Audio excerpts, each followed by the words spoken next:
said, "You really do?" I said, "Yeah." And also wanted to rock. So I had an answer for you.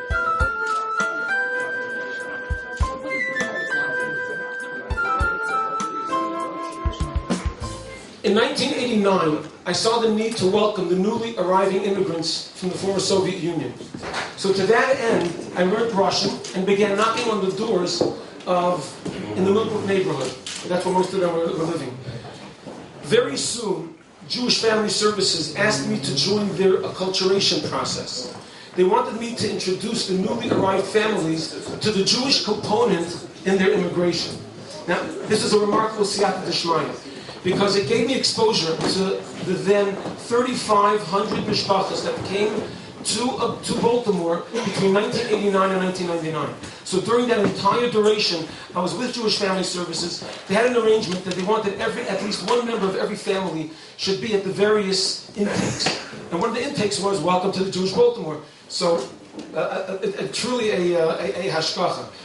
Still today, there are 4,000, and this is a low guess. There are 4,000 families that recognize my name. And many of them turn to me for their Jewish questions and needs. And I will, just for your own curiosity, or if you can get back to me, I never did a proper formal study, but next time you have a Russian taxi driver, ask him if he came after 1989, and then ask him if he knows Rabbi Pesach. Don't ask him if he knows Achim. They don't know what Achim is.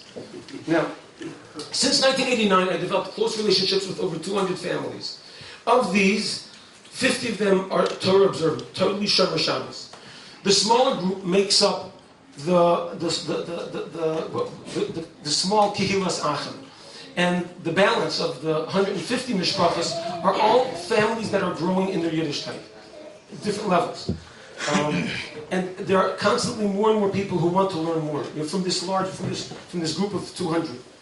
Baruch Hashem, Achim has been matzliach with reaching out to this community. I now find myself with an additional challenge.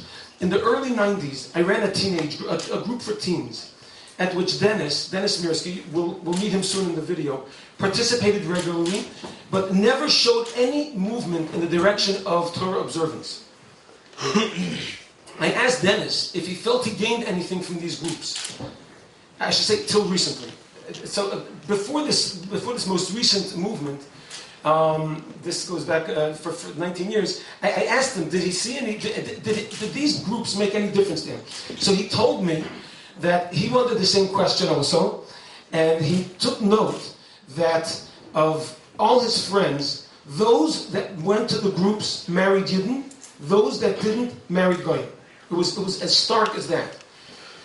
So he says, I guess I must have gotten something from it. Now this incident and other observations indicate that the more children are involved in the programs, the greater the chance of marrying Jewish becomes. My challenge now is to go back, knocking on doors that have small children behind them, and encourage those families to connect their children to the various learning programs. Let me share with you a story with Dima and Lina. You're going to meet them also in the video. You won't hear reference to the following story, but you'll meet them. Now, Lina is the wife is very warm to Yiddishkeit. Dima is expressly, I don't want religion in my house. I mean, that notwithstanding, they love when I come over. Which, I hope that doesn't reflect bad on me. So I asked them as follows. I said, they have a 3-year-old daughter, Ayla. I said, Dima, what will be your reaction when Ayla comes home from college with a Goyish boyfriend? So he said, he conceded that he would certainly discourage the relationship because he doesn't want Ayla to intermarry. It's an amazing thing.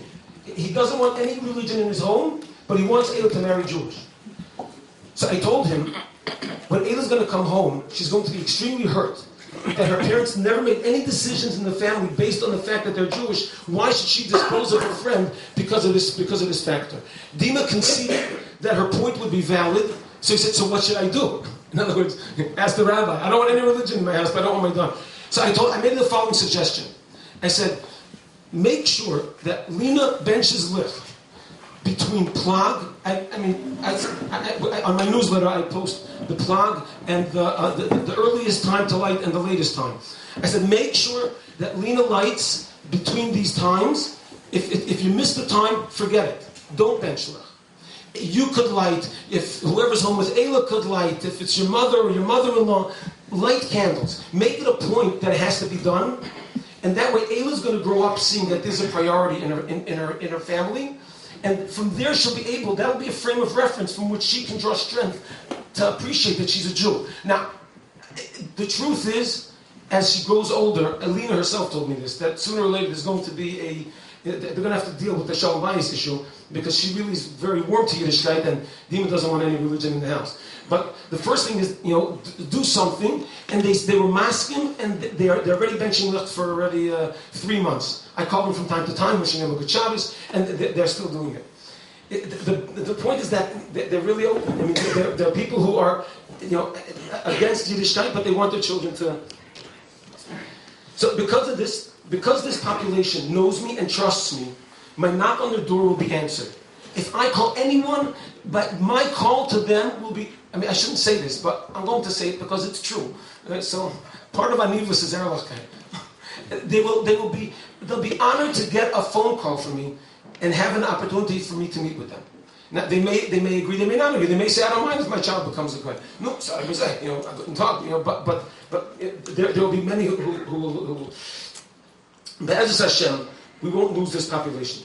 So I'm turning to you now with much appreciation for everyone coming. I know this is the first Sunday after Sukkot, time to put down your Sukkah. The Baruch Hashem gave us a beautiful day, and you all came, and it's not lost, and I truly appreciate it. And so I'm asking for your support, and just to give you 2 good reasons why you should give a generous contribution to Achim is, first of all, it's a local organization. And it responds to the community's responsibility to help these people. And second of all, we run a very tight ship.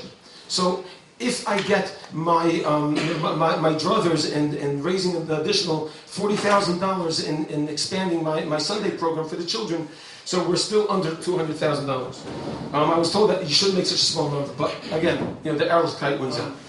First, I want to express my appreciation, my infinite appreciation. To the Rebbeinu Shalom for giving me such an uncle, and then a follow-up appreciation to Reb Shmuel for willing to come in and come for Shabbos and to speak. So let me just Thank you, Rabbi Diskin.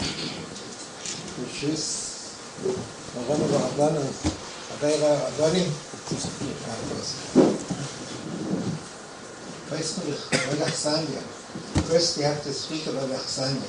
That's Chazal teaches that. So we have to thank the Achsanya for being that we are here. I just want to share with you. I visited a few years ago Melbourne, and usually I go to the rabbi. Come to the rabbi in the community. Als der Acheres Chayiv that Sidarov.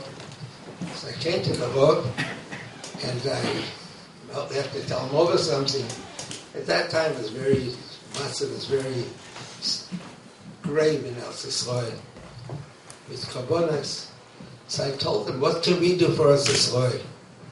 So I said, Chazal tell us that Hasidim of Knesias of Midrashos should cover Eretz Yisrael, all shul will become part of Eretz Yisrael, and therefore we have to meet more covered for our shul. And the Geller Rebbe said that his father did not have a Holocaust because they were mechabit with Knesias better.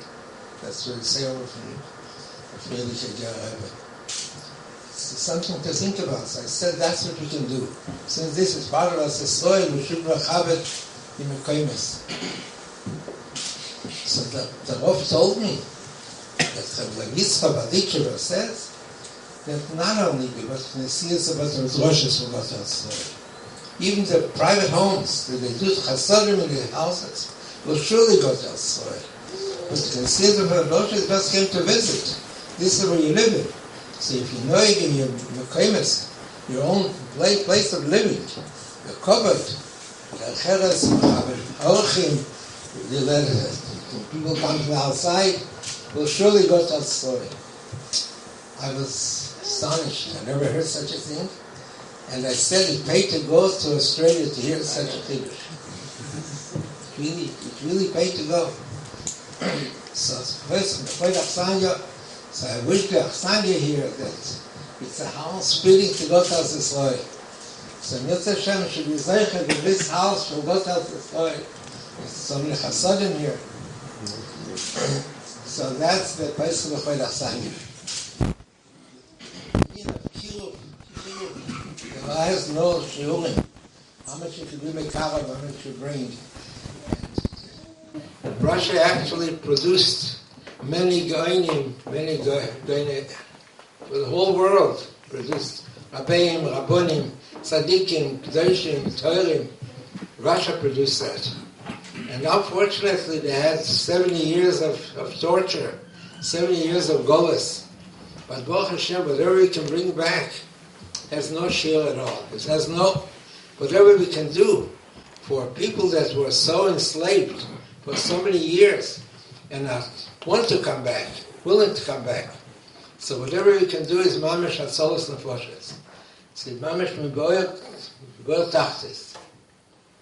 We read in this parsha, very interesting, that the Rebbeinu Shalom, after the world, we went through the Bereshis 1 to 3, but it's already years and years, and the world is coming to not noik homos, zimos, was not noik ashura.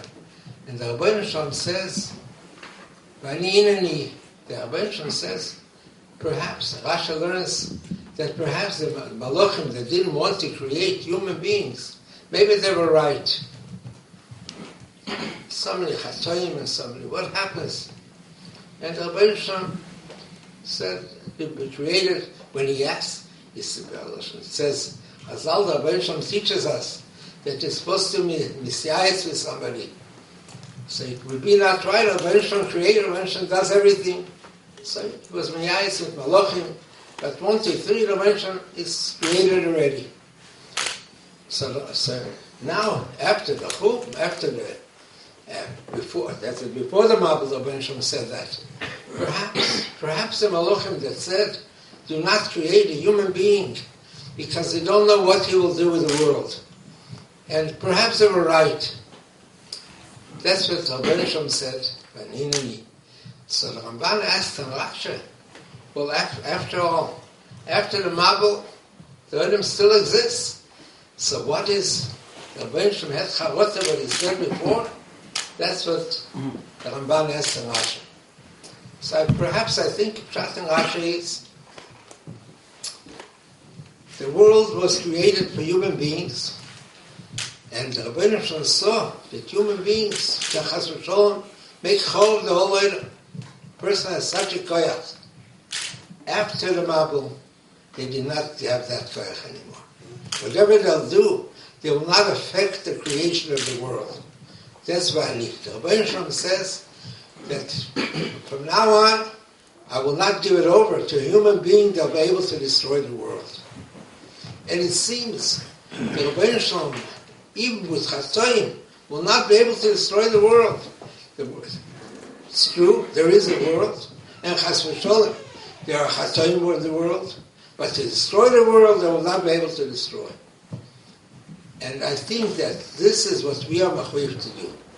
We are mechuyev to see that from the destruction, we can bring up Dusha and Dusha v'Tara. We can bring out mishpachos from one family, from one Jewish child that came back to Torah, Yiddishkeit. And then they had children, and their children had children. A whole world, we create a whole world for mitchila, with Dusha v'Tara. And that's what we have a chedek in. We have a chedek in the creation that we come back to Torah and Dusha. That's what we come back. And we have such a koyach. This is something the Rebbeinu Shalom put it in our hands. And I think if we have such opportunity, I think Pesach is Poshet and Sikushin. But his Atzlocha is Shloike Derech HaTeva. With Elachkeit.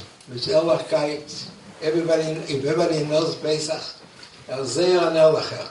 With every person is Elach. He doesn't have any kunsten, he doesn't have any just mit Ehrlichkeit allein.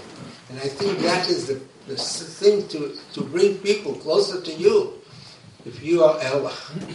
And my bracha to Pesach is it should continue to have atzlacha. And if you have a chelik in this mokum, but mokum they're bringing back neshamas, bringing back neshamas, falon and neshamas. It's like an aveda that someone loses something. If you bring the bench, here's your aveda. It's your children. Here they are. Help us. And that's what we should be zeicha. We should have a lot of atzlacha. We should help with Pesach, and it should continue. And Yetz Hashem, and that's chus with Bezechet Agula Shlema B'Kol B'Mei. I just want to say one word. That's we recognize where we are in the world at this time. We have Seina Yisroel, Avum and Avum, within and without. Don't have to. Our best friends. Yes, that's Rebecca Hitler and speaks in the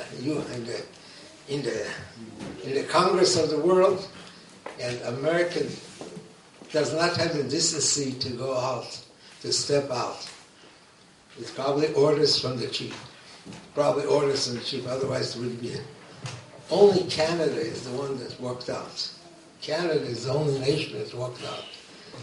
It shows where we're holding.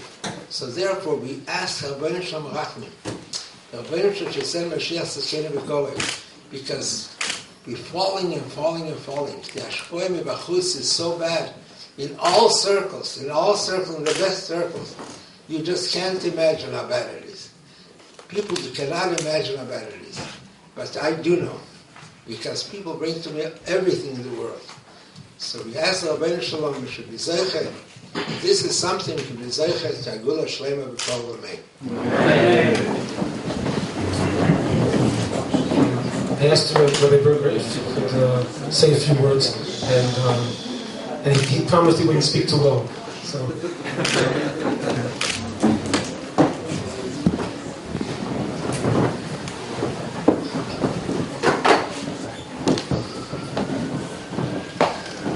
It's Rosh Yeshiva Shlita and Choshev Rabbanim, those that took out their precious time to come here. I'm sorry, I still have my simplest Torah voice. I'm still as Rashima mentioned, that we should go off to the Lobes, Jen and Zaysha Chayil for opening up their house, and I personally have been here many times, and it's always a bias, there's Masuach for Chodorosh and Kedusha. And the talk should be a schus for them and the whole mishpacha. Amen. This week's parsha we discuss about Noah. The question is, how big of a tzaddik was he? The Darasov. The Sforno writes that he quotes from based upon Chazal that Noah did go out and try to be Makari people. There's tainas on Noah that he Swami Roshim say wasn't mispalo. But he did go out. He wasn't a card. He didn't just sit in his own Dalit Amas. This one holds that he did go out. He gave Tochocha. So this one writes, so what was the Chisar? What was the time on Noah? What made Noah different than Avram Avinu? He says he went out and tried to makar people to tell them how to lead more decent lives, not to steal, not to cheat, have a good family life. But he wasn't marbitz the hashkafa of Akel Yisbarach. To know and break his Yibon Hashem. He's Makari. He went out. He didn't just build a table. He went out as Makari to the Sforno holds. But he didn't go and teach them about Yibon Hashem. Unlike Avram Avinu and all the others and all the Manhiga Yisrael that went out to be marbitz, the Galus Yibon Hashem to Klai Yisrael and all the whole belt. So that was what was the Chisar, we may say, of Noah. He's a great tzaddik, but that was that was perhaps his chisar. I went to school. I grew up my elementary years in the 70s when many of the Russians were coming to America. Then the doors started to open.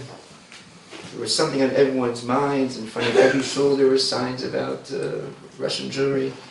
I was still young. I was immature, but I didn't really understand the whole parsha.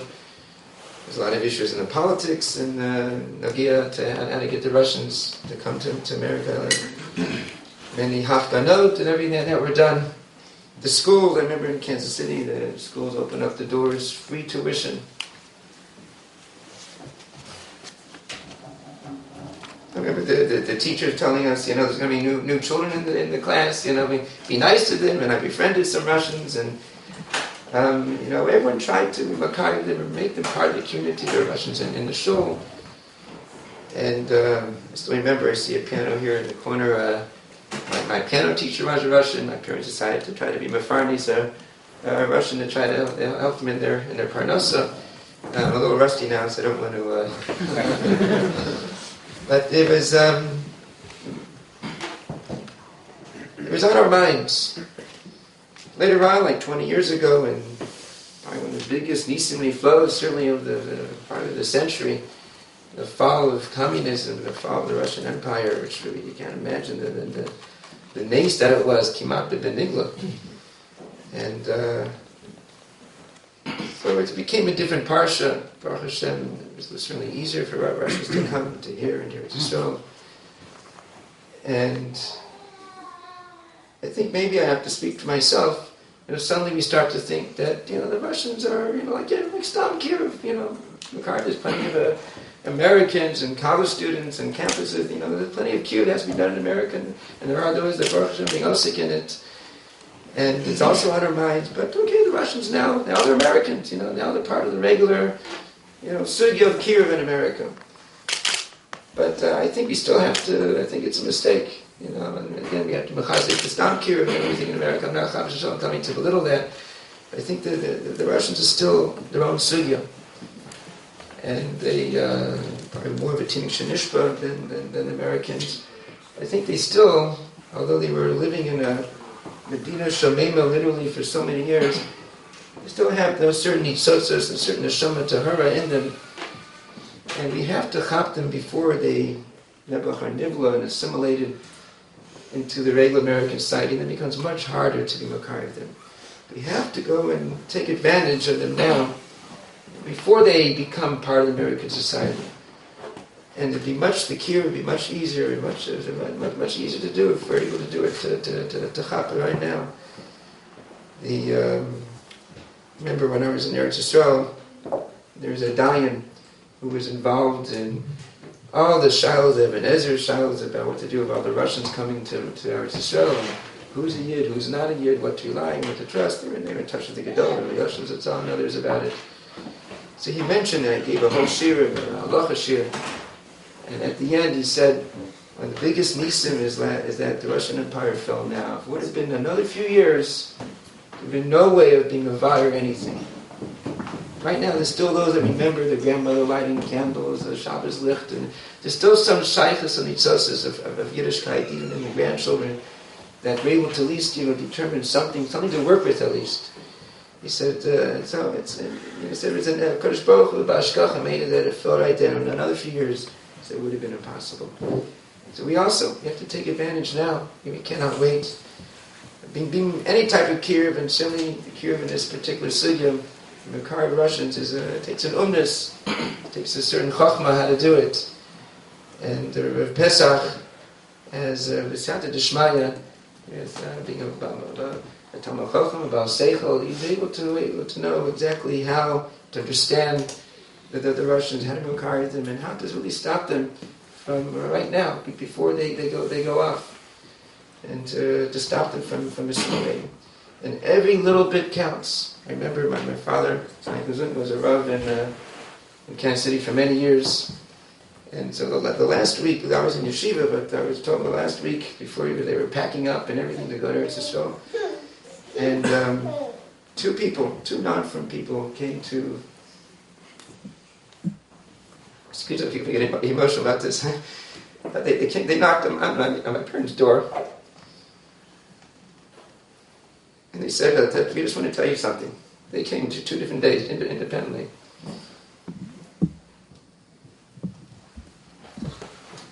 We want to thank you that our children did not marry out, did not intermarry. So what a thank you. These people, their children are not from. He said, because the little scientist that our daughter came to your house to play with dolls, and with your daughter, my little sister. That stopped her from marrying out. Even though all her brothers married out, she came to your house on Shabbos to play with the dolls.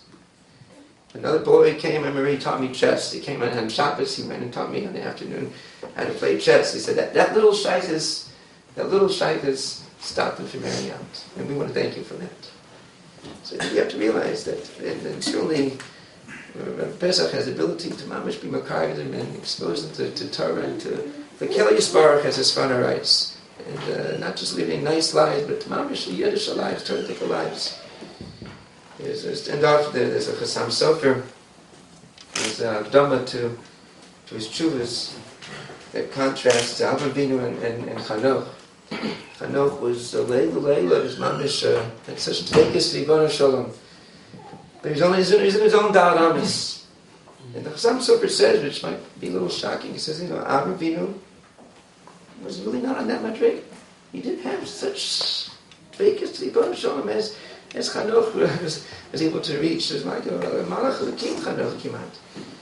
He says he was, because really, but Avinu did the right thing. He gave off of his time to go and be marbitz, das Keli Yisbarach, and be marbitz, what Ribbono Shalom is in the Welt. He gave off of his ability to be, to go and sit in the corner and say Tehillim.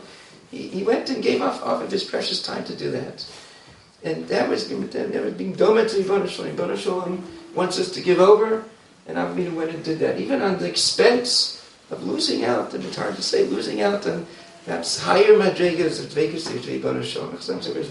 Marech, how we have to do the same thing.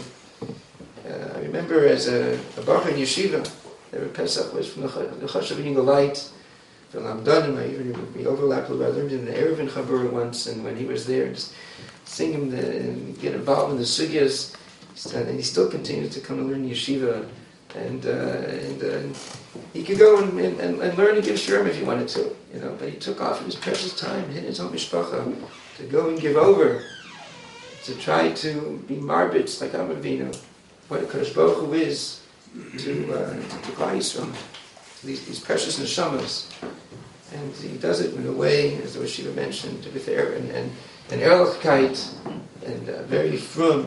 It doesn't make compromises, and he has such a siyata d'shmaya in what he does because of that. And I think that we as a kehillah have to realize the chashivas of this Indian, and we have to act now. We cannot wait to save Yiddish and neshamas in this special sugi of Kiruv that Pesach has been his umnis, his forte. So I urge everyone to be menadeh and to help in this tremendous. He's our shliach. He's our shliach to do what Kadosh Baruch Hu wants us to do, like Avram Avinu, the Avos HaKadoshim, to give over, and Kadosh Baruch Hu should the koach to Pesach to continue, and together with the whole organization of Achim, and to be a schus for the whole kehillah. Amen. Our final speaker is really just for you to get a flavor of a slice of the time in Achim. I'd like to ask I would say a Talmud Chaver, Roman Kimmelfeld, to share with us his journey from when did you come, 1991 through I'm not sure to where you're going to go. For dates, you could trust Roman. So I just wanted to share my own personal experiences with Achim organization and how it had impact on me. So I came to this country in February 1991. And I met Rabbi Diskin 3 weeks later. How did it happen? So my mother attended one of those Welcome to Jewish Baltimore meetings in Jewish family services that Rabbi Diskin mentioned, one of those meetings. And Rabbi Diskin used to always attend those meetings. So my mother, she did not have any background at all in Yiddishkeit, other than she remembered seeing how her grandfather 60 years ago read some Chumash. So she didn't have any experiences. She saw Rabbi Diskin. She liked him very much. She said she's never seen people with such kindness on their face. She just never saw people like that. So she immediately came over to Rabbi Diskin, and she asked if Rabbi Diskin could please come to our apartment in Millbrook and meet her son, which is me. Because my mother was hoping that Rabbi Diskin would have a good influence on me. No, I was not terribly bad. Okay. So I met Rabbi Diskin. Now, at the time I was going to public school. I went for 2 years to Pittsville High School, and every week I had a weekly meeting with Rabbi Diskin and other teenagers. It was same session that Dennis Mirsky was discussing in the video, which made Dennis Mirsky not marry a goy. So I went to those same sessions. Also at that time, Rabbi Diskin introduced me to his future Mechutan Rabbi Yitzchak Dinwitzer. The children would marry 16, 17 years later. And through Rabbi Dinwitzer, I started also going to NCSY. So in high school, I met every week Rabbi Diskin. I went to NCSY Sheraton. Toward the end of 1992, when I was in the middle of my senior year of high school, I wasn't from yet, but I started taking steps to Jewish observance. So Rabbi Diskin had an important one-on-one meeting with me in Dunkin' Donuts, in Colonial Village Shopping Center. And Rabbi Diskin asked me if I wanted to attend a yeshiva after high school, like many children did in NCSY. So I told Rabbi Diskin that I do want to be eventually Orthodox. However, I don't want to be a yeshiva kind of Jew. That I don't want. I want to be modern Orthodox. That's what I want. So I can't go to yeshiva. I want to go to secular university as soon as possible. Rabbi Diskin told me that's great. After high school, I'll go to secular university, but he told me that all I need to do is to go to yeshiva and learn Torah 2 hours a day. That's all I need to do. And we decided that we'll start it right now, when I'm in 12th grade of high school. Like days later, Rabbi Diskin called me that she has for me a great person to learn with at Ner Israel. That person now is like a principal, by the way, he's now a principal of a large elementary school, like a very choshev person. So, and Rabbi Diskin would drive me to Ner Israel every afternoon. So every afternoon, I would come from my yellow school bus from Pittsville High School, and Rabbi Diskin would already wait for me on the parking lot of Millbrook Apartments. I would put on my yarmulke, get into Rabbi Diskin's car, and he would drive me to Ner Israel, where I would learn with Chavrusa.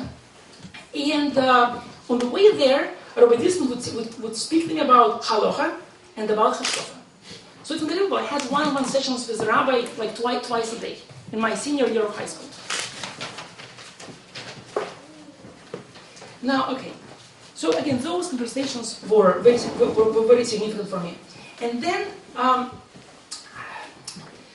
trying to skip many things. There's so much I could tell you. If you want to call me, I can speak to you for hours. So then I started my secular university. Rabbi Diskin and somebody else, they arranged that we would learn as a bocher. Okay, nice, I'm learning as a bocher. What I did not know at the time, that this bocher was the top person at Ner Israel. He was like the top person there. He went down after work, he told me every single day, for a year before he got married, and also for a year after he got married, he told me every day Gemara. Somebody else, another friend, Rabbi Diskin, asked to be in charge of me. He made sure that he encouraged me to Chazar Gemara. Like, he would never come to learn with him unless I reviewed Gemara from the previous day. So it was a very intense Seder. Now, I felt wonderful. Now, I started wondering years later, which millionaire paid for all of that? Meaning, how do I just get to learn, with this top person at Ner Israel who learns me every day, no matter what? Engagement, no engagement. Okay, so anyway, with that I got very good Jewish education through this arrangement. And then, after I learned with them for 2 years, I thought maybe being a yeshiva Jew is not so bad.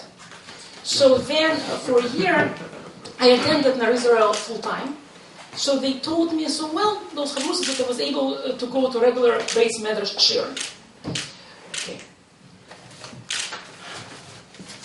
Okay, so that was great. So that was 1996. So I'll tell you one quick story. It's a fascinating story, but it had a big impact on my family. That's why I'll share it with you. Because in terms of with my personal experiences. So in 1994, in November, everyone in Millbrook got letters. that there's going to be a magnificent Hanukkah celebration in Millbrook Elementary School. Who is doing the celebration? It was, of course, just for Yoshki. So Rabbi Diskin, he went on Jewish radio, there was a Russian Jewish radio then, on that Sunday. He spoke to them how they should not go. He spoke to them in Russian. So then he got phone calls from Russian ladies. Pesach, what can we do to help you? He said, very simple. Please walk around Millbrook Elementary School. Tell people not to go. I heard from my mother, that's what happened. There was a whole patrol walking around Millbrook Elementary School. At the end, this program, there were 7 attendees to this program. 7 people still showed up. 4 of them were going, so he's not right. 3 of them were hidden. What were they doing there? They were Badiskin spies. So I haven't heard much about those guys since then. Now, what's the impact on me? What does this mean? Because this story made it to where it went in June 1995. At that time, my sister, she was dating her husband. She was not married to him yet. She was dating this very wonderful man, Robert. And he was not religious at all yet. So I was like, he went to Baltimore. Hebrew was not religious. So he read the article in Where What Went. I have no idea how he got that Where What Went. It's not like he read Kaseder. So he got this article in Where What Went. He said, wow, it's amazing what Rabbi Diskin did. I said to him, would you like to meet Rabbi Diskin? It was the first thought in my head, maybe I can do something here. So he met Rabbi Diskin. He met this Rabbi Diskin in Elul of 1995. The meeting had a very profound impact on Robert. Because he felt he was an Orthodox rabbi, I can have much more connection with him than I have with the rabbi of Baltimore Hebrew. So it was great. And ever since that meeting, Robert started taking steps toward Jewish observance. So today, he and my sisters, they have 3 children. The boys go to find yeshivas, Baruch Hashem. So, and again, I'm so happy that missionaries wanted to make this event. Because of that, Robert got to know Rabbi Diskin. So anyway, but by then I became from, which was nice. But I also became kind of American. Meaning, what do I mean? I went to Benjamin Diskin's bar mitzvah, which was in March 1996. And you see Rabbi Diskin's close friends come. All those families he saw close, they all come. Now, they were all close to Rabbi Diskin. They were all his close friends, but they weren't from. So I thought, he's friends with them for 5 years and they're still not from? Like, what's the point, Especially one family. They come from Baku. Such a fine family, they like Rabbi Diskin and they're not from. What's going on here? If I only was more patient and waited for another 4 years, I would find out then that family who wasn't from, they would start keeping kosher. Their daughter would become from all the way. She would marry a very fine American man. And they have children now in Sherzak later. So I just needed to wait more years and to be more patient. I wanted to, now, after Benjamin's bar mitzvah in 1996 and in the following years, what Rabbi Diskin started to do, he started building observant or Jewish religious Russian community. So he did it through, he took different community building measures, such as Meleva Malkas, Shivatonium, religious services on special occasions. So community started. And then, when it was already Yaakov Diskin's bar mitzvah, in January 2005, so then it was in a way of Green Spring, it was a room full of people. There was many of them were already Shomer Torah mitzvahs. It was such a big difference from Benjamin's bar mitzvah to Yaakov's bar mitzvah. Now, many of those people were from. Some of them, I'm going over time. Some of them weren't from yet. So I just wanted to share with you a conversation I heard there, because it was in Russian, you wouldn't understand if you heard it, so I wanted to share it with you. So I'm sitting at the table, and there are 2 non-frum Russian boys sitting there with me. One is Lyonya, which is his real name. The other one is Vasya, which is not his real name. Vasya. So Lyonya nudges Vasya. Lyonya says, Vasya, you need to have a bris. That's what the non-Russian boys speak about at Rabbi Diskin's son's bar mitzvah. Vasya says, Vasya, they're both in mid-20s. And by the way, Vasya went to Rabbi Diskin's group's meeting for teenagers. So Vasya says, I can't have a bris, says Vasya. I'm only 25. Looks good, right? Lyonya says, so what's it, Lyonya? And he shows across the room. Lyonya says, look at Boris, he says. Boris, just his real name. Boris had a bris when he was when he was around 50, and he's okay. So you can also have a bris, and that just shows you how great it is to have a Russian community. It's when people encourage each other to keep mitzvahs better. And a few weeks after that, Rabbi Diskin got a phone call from Vasya, where Vasya was asking Rabbi Diskin if he could please have a bris. And Rabbi Diskin arranged it not like days later. He had a bris like days later. Like Vasya called him like a week before Pesach. He still had a bris before Pesach. And it was like it was an event Rabbi Diskin was waiting for 15 years.